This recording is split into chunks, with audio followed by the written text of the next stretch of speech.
Right, hello there, Han Ferrer here, or at least my disembodied voices, about to dive into a topic that's as depressing as it is infuriatingly persistent: corruption. Now, corruption isn't just some abstract concept for economists to furrow their brows over. It's a parasitic monster that latches onto global economies and societies, sucking the life out of them.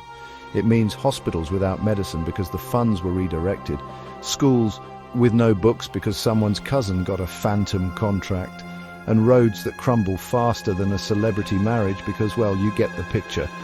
It widens the gap between the ultra-rich and everyone else, fuels instability, and frankly makes you want to scream into a pillow.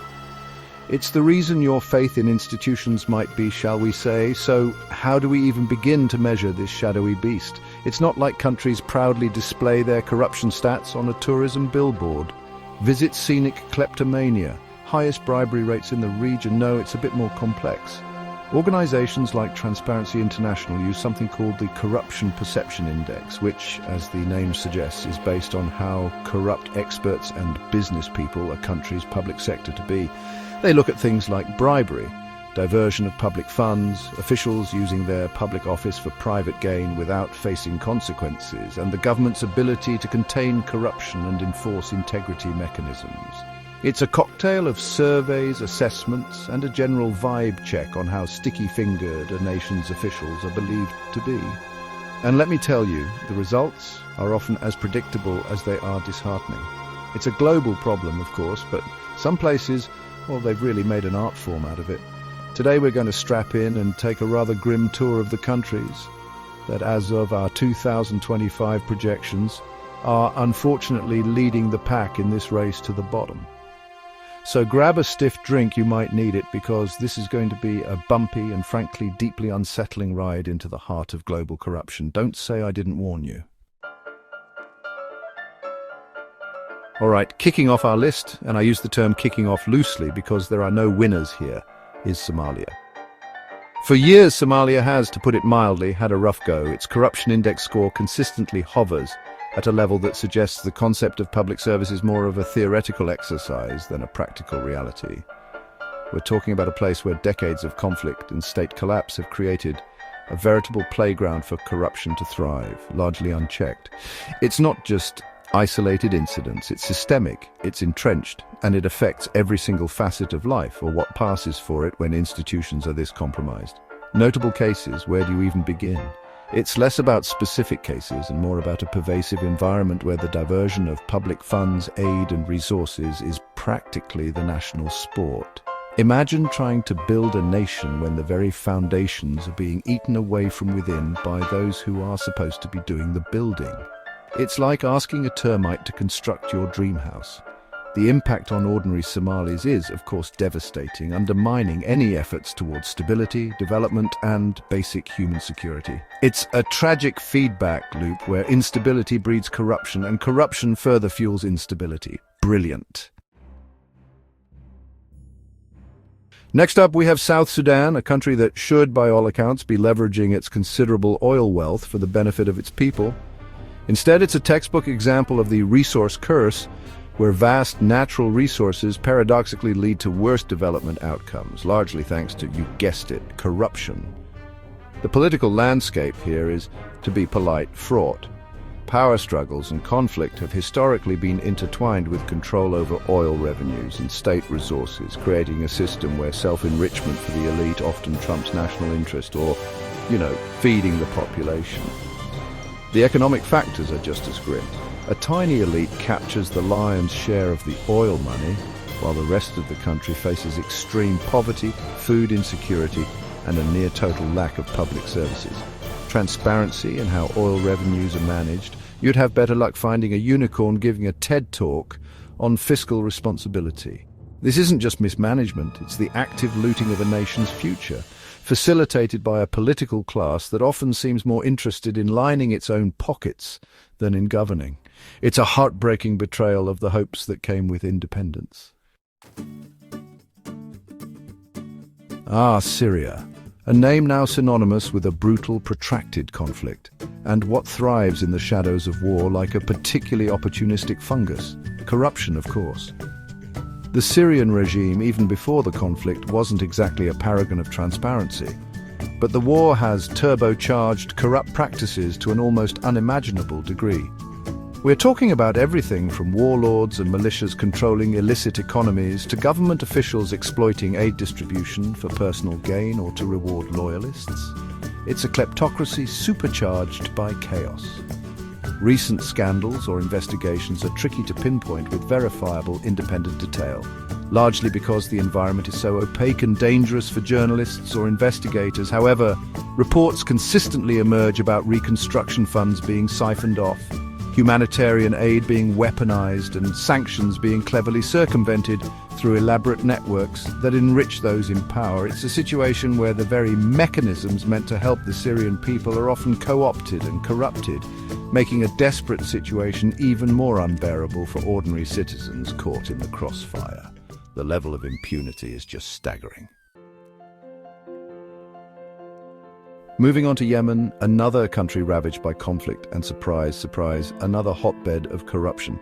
The ongoing war has not only created one of the world's worst humanitarian crises, but has also provided fertile ground for corrupt actors on all sides to flourish. When state institutions collapse or are severely weakened and accountability mechanisms evaporate, those with power and weapons can and do exploit the system and the people with devastating consequences. It's a tragedy layered upon a tragedy. The impact on Yemen's citizens and infrastructure is catastrophic. We're talking about aid being diverted, sold or blocked, exacerbating famine-like conditions. Infrastructure, already battered by war, further decays due to a lack of investment or because funds earmarked for repair simply vanish into thin air.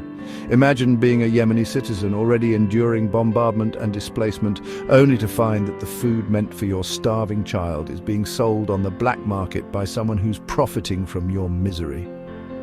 It's a level of cynicism that's hard to comprehend, yet it's the daily reality for millions.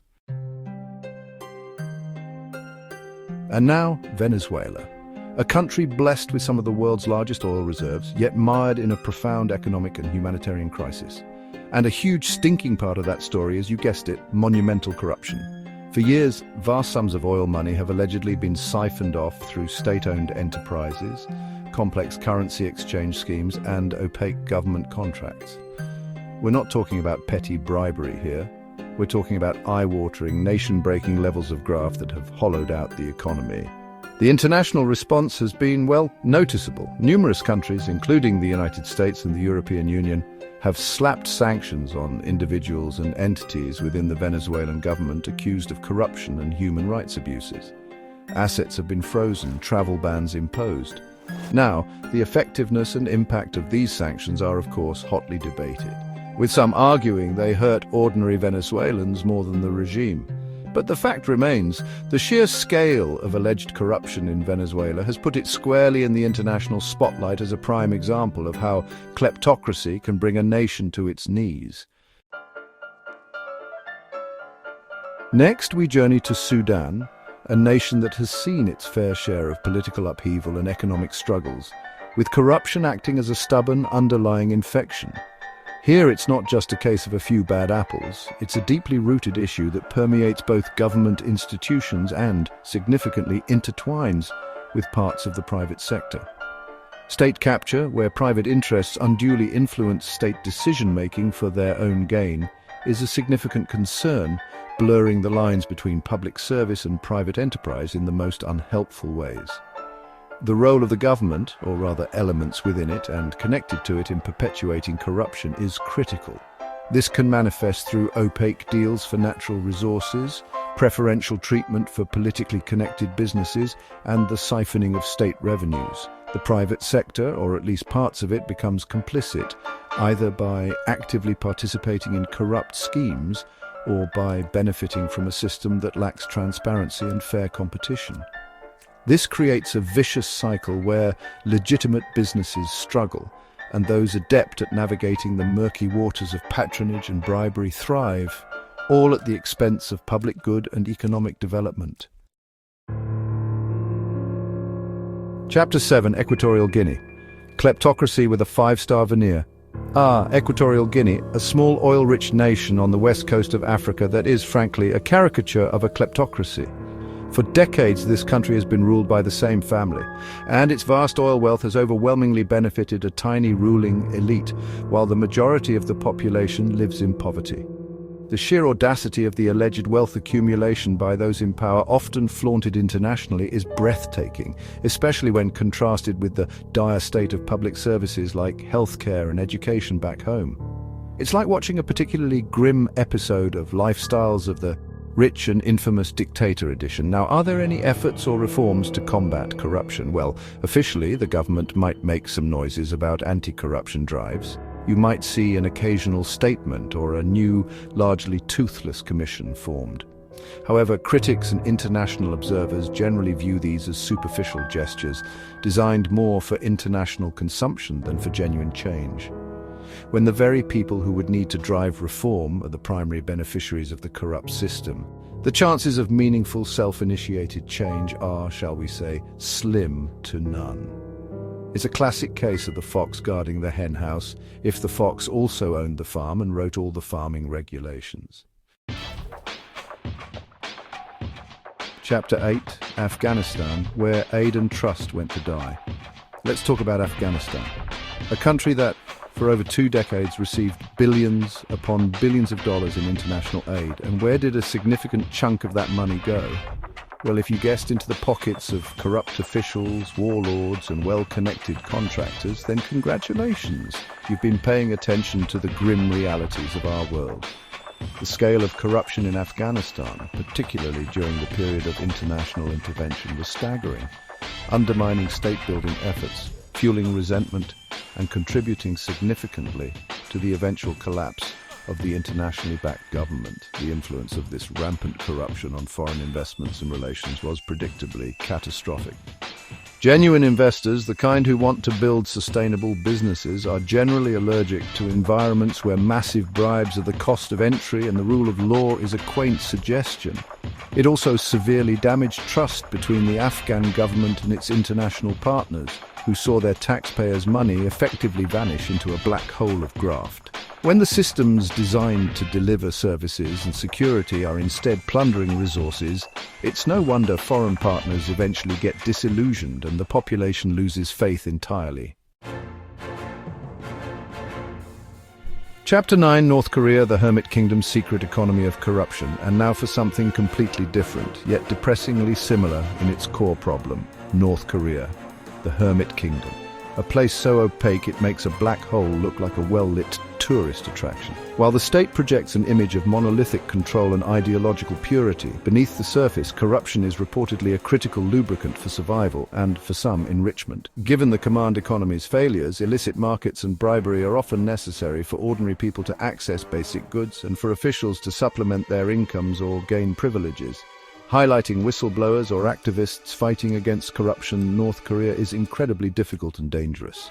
The risks are astronomically high and information flow is tightly controlled. However, defector testimonies consistently paint a picture of a system where state-sanctioned economic activities blend with illicit ones, and where your position in the hierarchy and your ability to extract bribes or engage in unsanctioned trade dictates your economic well-being. Any fight against corruption is usually a top-down, politically motivated purge rather than a genuine effort at systemic reform.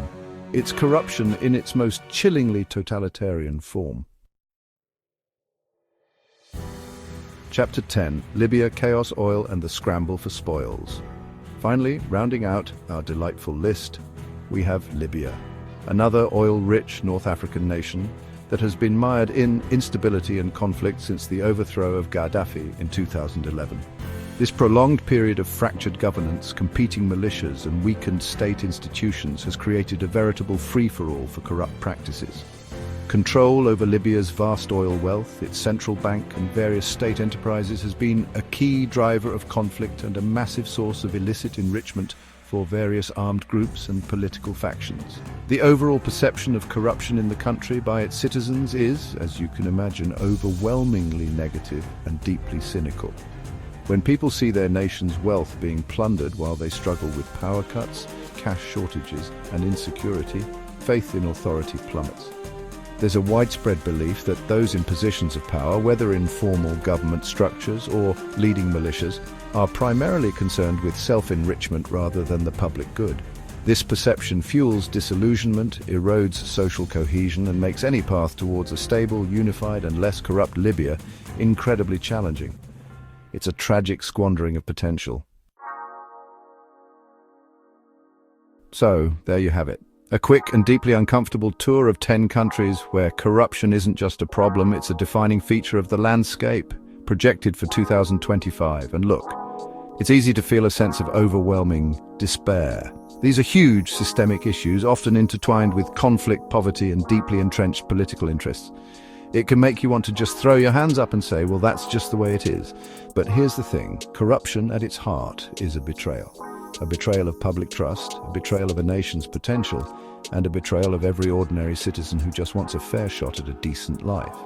Addressing this hydra-headed monster is absolutely critical for global stability and development. It's not just about making economies richer, it's about making societies fairer, more just, and more peaceful. Corruption fuels inequality, erodes democracy, undermines the rule of law, and can even be a direct threat to international security by funding nefarious actors or destabilizing entire regions. Ignoring it is not an option, because its tendrils reach further than we often realize, impacting everything from the price of goods to the flow of refugees. It truly is a global challenge that requires a global response. Therefore, as bleak as it sometimes seems, staying informed is your first line of defense. Understand how corruption works, who it benefits and who it harms. Support organizations and journalists who are bravely working to expose corruption and advocate for transparency and accountability. Demand more from our own governments in terms of fighting illicit financial flows and holding kleptocrats accountable. It's a long, hard slog, there's no doubt about it. But if we don't keep pushing, who will? Thanks for sticking with this, and until next time, try not to lose all faith in humanity. It's a tall order, I know.